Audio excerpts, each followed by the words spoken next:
Hello दोस्तों, स्वागत है हमारे नए वीडियो में। आज की वीडियो में हम लोग एक रोमांटिक ड्रामा मूवी को एक्सप्लेन करने वाले हैं। इस मूवी के शुरुआत में हम लोग एक ऐसी औरत को देखेंगे जिसके पति की मौत एक्सीडेंट में हो जाती है। अब वो औरत बिल्कुल अकेली थी, इसलिए उसके आसपास के सारे लोग उसे पाने के लिए उस पर डोरे डालना शुरू करते हैं। लेकिन इसी बीच वो औरत ये जानती है कि उसके पति के ऊपर बहुत सारा कर्ज था। उस कर्ज को चुकाने के लिए उसे अपनी सारी प्रॉपर्टी बेचनी पड़ती है। अब वो औरत अपना घर चलाने के लिए किसी अमीर आदमी को फंसाना चाहती है, इसलिए वो शहर के सारे अमीर लोगों से अपनी बोली लगाने के लिए कहती है और जो भी इस लॉटरी को जीतेगा उसे ये औरत मिल जाएगी। अब शहर के सारे लोग इस लॉटरी को खेलने के लिए यहाँ आते हैं। इसके बाद क्या होता है ये हम लोग आगे इस वीडियो में देखेंगे। तो चलिए इस मूवी को शुरू करते हैं। इस मूवी की शुरुआत इटली से होती है। यहाँ हम लोग एक खूबसूरत औरत फ्रांसिस्का को देखते हैं। एक रात को उसे ये खबर मिलती है उसके पति की मौत एक्सीडेंट में हो गई है। फ्रांसिस्का भी बहुत परेशान थी। इस वक्त उसका दोस्त और वकील शहजाद उसके साथ था। अब ये लोग हॉस्पिटल पहुंचते हैं। इसके बाद जब फ्रांसिस्का अपने पति के पास में जाती है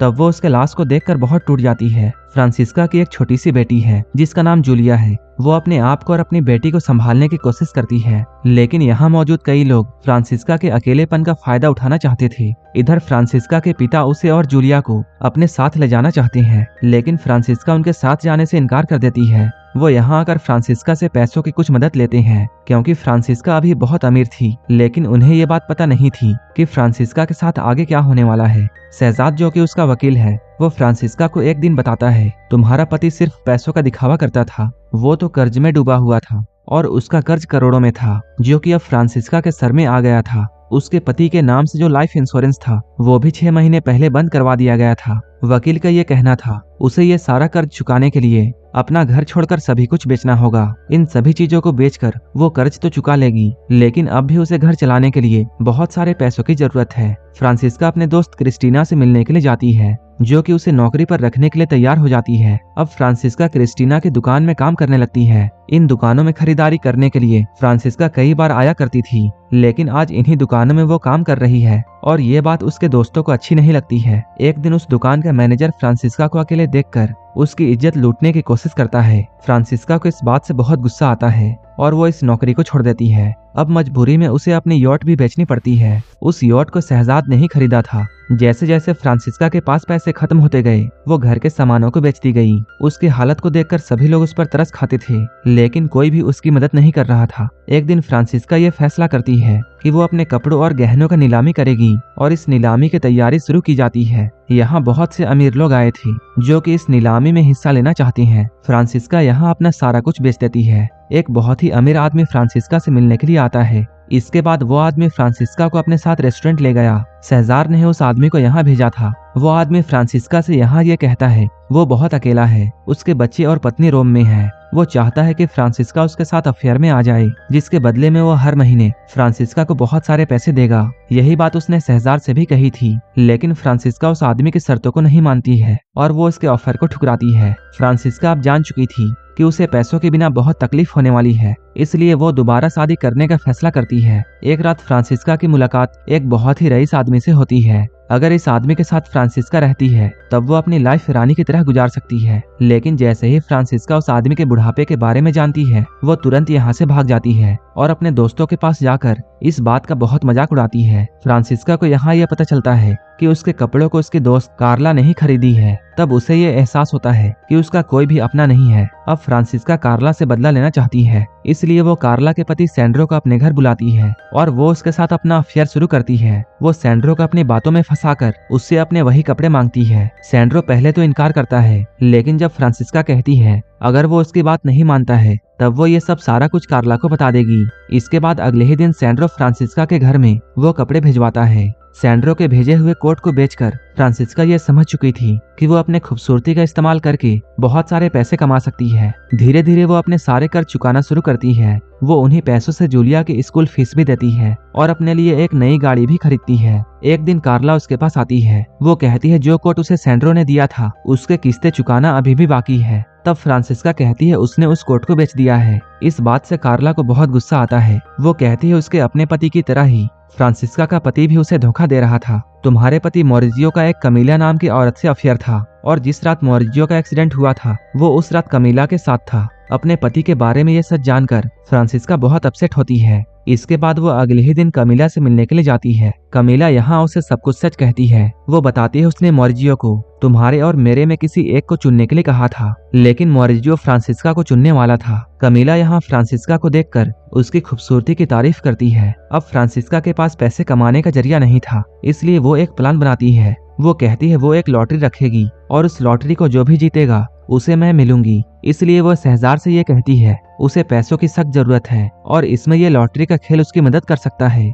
शहजार इसके लिए तैयार नहीं था, क्योंकि लॉटरी का इनाम फ्रांसिस्का खुद होगी। सभी लोग ये जानते हैं कि फ्रांसिस्का को कई मर्द पाना चाहते हैं और कई लोग उसकी खूबसूरती के दीवाने हैं, लेकिन सभी लोग सिर्फ उसकी खूबसूरती को चाहते हैं। कोई भी उसे और उसकी बेटी को अपनाना नहीं चाहता है। शहजार को ऐसा डर था कि इस तरह के कारनामे करने से फ्रांसिस्का बदनाम हो जाएगी, लेकिन फ्रांसिस्का को कोई भी डर नहीं था, क्योंकि मॉरिजियो के अफेयर के बारे में सारी दुनिया जानती थी और अब भी सारे लोग उसकी इज्जत करते हैं। वो शहजार से कहती है उसे ये बात कई अमीरों तक पहुंचानी है, जिससे वो लोग मेरे लॉटरी के गेम में शामिल हो सके। अब जल्द ही इस कंपटीशन की तैयारी शुरू कर दी जाती है। एक रात शहजार फ्रांसिस्का को लेकर एक पार्टी में जाता है। यहाँ खेल में हिस्सा लेने वाले रईस लोग मौजूद थे। उनमें से एक आदमी था एनरिको। पार्टी से आते हुए शहजार ये बताता है इस खेल में शामिल होने के लिए कई लोग मान गए हैं। उनमें से कई मर्द हैं और एक औरत है। गेम के रूल के मुताबिक हर एक प्लेयर को 100 मिलियन देने होंगे और जो भी इसके बाद लॉटरी जीतेगा फ्रांसिस्का उसके साथ बिना किसी शर्त के पूरे 4 साल उसके साथ रहेगी।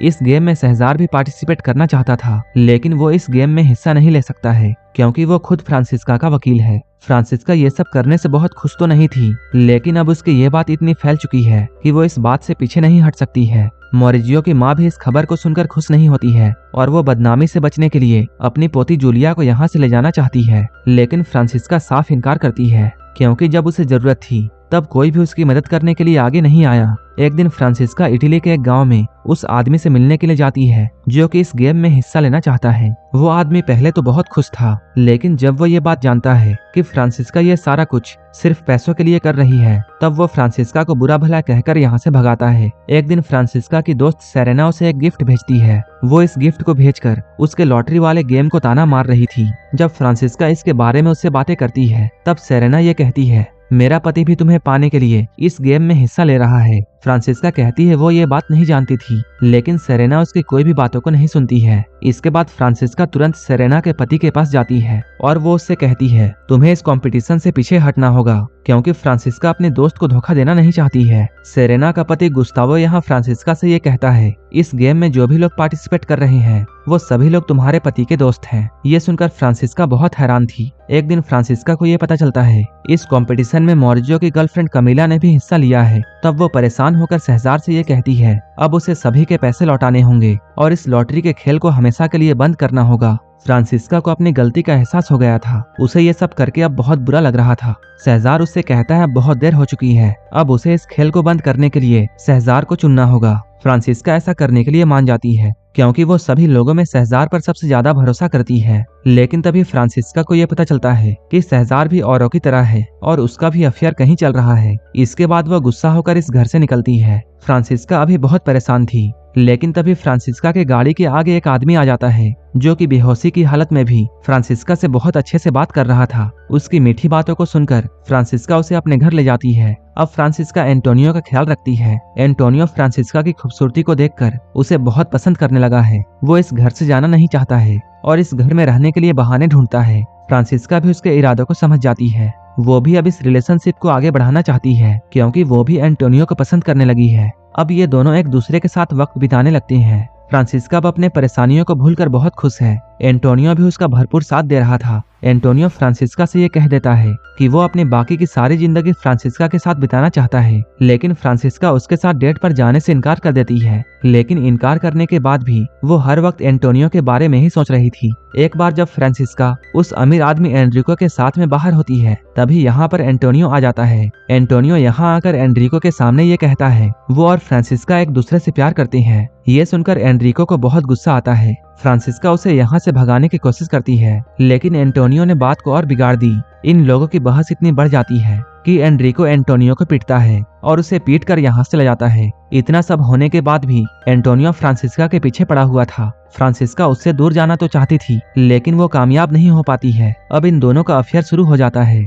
लेकिन एंटोनियो अभी फ्रांसिस्का के लॉटरी वाले बात से अनजान था। कुछ दिनों के बाद सेजार फ्रांसिस्का को एक रेनेटो नाम के बूढ़े आदमी से मिलवाता है, जो कि फ्रांसिस्का से शादी करना चाहता है। रेनेटो उसे एक बार देखना चाहता था, लेकिन उसे ये बात पता नहीं थी कि वो सेजार को पहले ही चुन चुकी है। फ्रांसिस्का की परेशानियां बढ़ने वाली थी, क्योंकि वो तो अब एंटोनियो से प्यार करने लगी थी। अब एंटोनियो जूलिया के साथ भी एक पिता की तरह बिहेव करता है, लेकिन ना चाहते हुए भी फ्रांसिस्का को एंटोनियो से दूर जाना पड़ रहा था। लेकिन तभी उसे ये पता चलता है कि एंटोनियो हमेशा से लॉटरी के बारे में जानता था। एंटोनियो का ये कहना था कि फ्रांसिस्का को लॉटरी वाला गेम खेलना चाहिए, जिससे उसके पास बहुत सारे पैसे आ जाएंगे। एंटोनियो के इस सोच से फ्रांसिस्का ये समझ जाती है एंटोनियो सिर्फ पैसों के लिए फ्रांसिस्का के पास में आया था। ये बात जानने के बाद वो हमेशा के लिए एंटोनियो को छोड़ देती है। कुछ दिन के बाद सेजार के ऑफिस में छापा पड़ता है, क्योंकि किसी अनजान इंसान ने उसके और लॉटरी के खिलाफ कंप्लेन की थी। पुलिस शहजार से ये कहती है उसे प्रोस्टिट्यूशन और लॉटरी के जुर्म में अरेस्ट किया जा सकता है। अब शहजार और इस गेम में हिस्सा लेने वाले सारे लोग ये बैठकर सोचते हैं कि कैसे पुलिस से बचा जाए।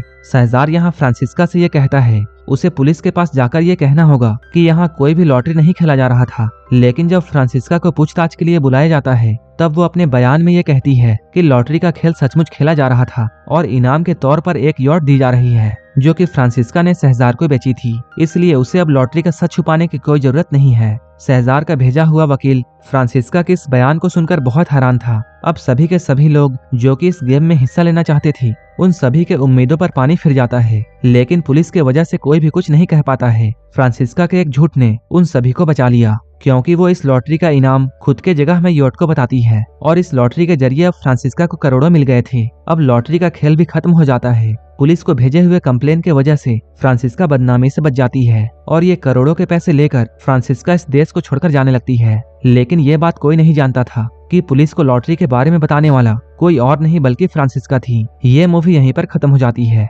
इसी तरह की मूवीज के लिए आप हमें टेलीग्राम और इंस्टाग्राम पर फॉलो कर सकते हैं, जिसका लिंक डिस्क्रिप्शन में दिया हुआ है। अगर मूवी अच्छी लगी हो तो एक लाइक जरूर कर देना और ऐसे ही वीडियोस के लिए मेरे चैनल जरूर सब्सक्राइब कर लेना। तो मिलते हैं हमारे नेक्स्ट वीडियो में।